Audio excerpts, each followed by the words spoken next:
I'm Lee. During the day I'm an accountant, for want of a better word, and when I'm not working you can usually find me under a bonnet somewhere or near an engine of some description or at a motorsport event. There was a position on the hill that needed covering and I just felt, yeah, okay, I'll do it. And for the on and off for the next 25 years I've been commentating. I suppose I like to talk all day. That was one of the comments that people used to say, but there's a lot more reward than you would think, because I love the technical side of an engine, and you get to see how they handle, and I'm quite fortunate that I've got quite good photographic memory, and some of the guys would stop and ask how things were happening on the way down, and I'd say, well, you know, you're doing this and that's happening and this is happening, and I get quite a lot of reward out of being able to pass that back, because the next time they come up they're quicker, they're better, and it's good fun. So it was 11 years ago, one of my fellow competitors had an accident, and what would normally happen, looking at where the car was going, it would have gone off to the side, but the first part of the accident she was knocked out with her foot on the floor and the steering turn, so when it landed it just veered off course and came straight up to us. So yeah, that was a bit shocking at the time. I was hit head on and she came to rest on top of me, but my head was still out. The following morning I was obviously quite a lot of pain. I was bruised from the toes right up to my neck, and it was quite painful when I woke up the following day. I think it was, bearing in mind this was August, I think it was February or March the following year before the real effects started kicking in. And I was oblivious to it, to be fair. As far as I was concerned, there was nothing wrong. You know, I'd survived an accident, didn't really talk about it that much. I'd gone back on the mic at the top of the Vale of Tears since, just to make sure I could still do it. But the people around me were noticing it. And fortunately, my boss was very supportive. They pulled me aside and said, look, we think you ought to go and have a chat with the doctor.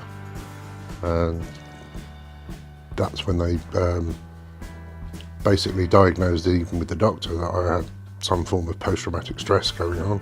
I wasn't even going outside the house. I couldn't walk down the road in case a car hit me. There was all sorts of things going on in your mind. And there was no control over it. And it was with that sort of support that triggered it, that got me the help I needed to get through the next day. There was a similar incident, back on the mic again, same place, and a similar incident where a car went off and over the top, and it was we were quite worried at the time that the chap in the car wasn't going to be very well. And one of the chaps that was there, one of the officials, actually, because it was so close to where I was, just went to one side and just said to me, "You all right, mate?" So obviously he knew the effect that the previous incident had on me.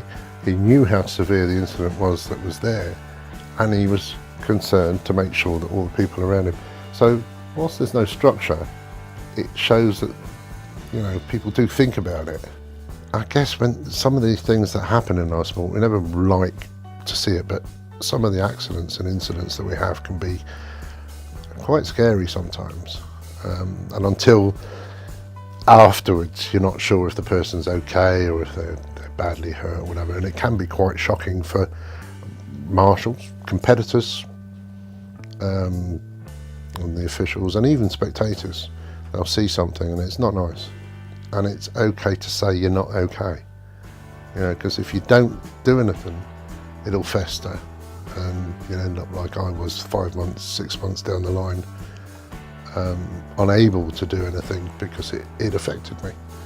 You know, so I say it's really important to look after your fellow motorsport enthusiast, for want of a better word, but it covers every sport really. There is an awful lot of uncharted mental health issues out there. We don't know. We're on touching the surface of it at the moment, and you never know. You'll person alongside you how they're feeling or how they're going to react. And I think it's really important to know that they can talk to you if they need to. They can phone you and, so I'm really struggling with this one. And it's important to share that. The length of time I held it on was just stupid.